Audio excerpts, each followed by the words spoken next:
საქართველოს კულტურისა და ძეგლთა დაცვის სამინისტრო, ეროვნული მუზეუმი და ორგანიზაცია ბავშვი და გარემო გიწევთ მხატვარ მიხეილ იაშვილის ნამუშევრების გამოფენაზე. საიუბილეო ექსპოზიცია ხელოვნების მუზეუმის საგამოფენო დარბაზში ეწყობა და 29 ოქტომბრამდე გაგრძელდება. საქართველოს ეროვნული მუზეუმი შალვა ამირანიშვილის სახელობის ხელოვნების მუზეუმში მასპინძლობს მიხეილ იაშვილის პერსონალურ გამოფენას, რომელიც ეძღვნება მისი 60 წლის იუბილეს.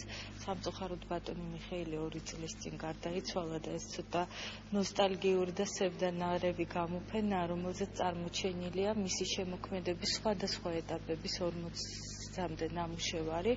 საქართველოს კულტურისა და ძეგლთა დაცვის სამინისტრომ გამოსცა კატალოგი, რომელიც ეძღვნება ბატონი მიხეილის შემოქმედებას და ჩვენთან გამოიფინა მისი ნამუშევრები. მიხეილ იაშვილი მე-20 საუკუნის ქართველ 80-იანელთა ერთ-ერთი თვალსაჩინო წარმომადგენელი, ფერმწერი და გრაფიკოსი იყო. მხატვრის ნამუშევრები იფინებოდა როგორც საქართველოში, ასევე მსოფლიოს ბევრ ქვეყანაში: პოლონეთში, იაპონიაში, გერმანიაში, უნგრეთში, იტალიაში, შვეიცარიაში, ნორვეგიაში, საფრანგეთსა და ეგვიპტეში.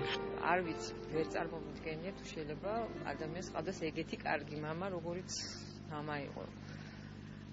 ძალიან კარგი მეგობარი. მაგისი სახით დავკარგე, თუ არ ვიცი რა, ყველაზე ახლო მეგობარი თუ კი ვინმე ყოლია საერთოდ.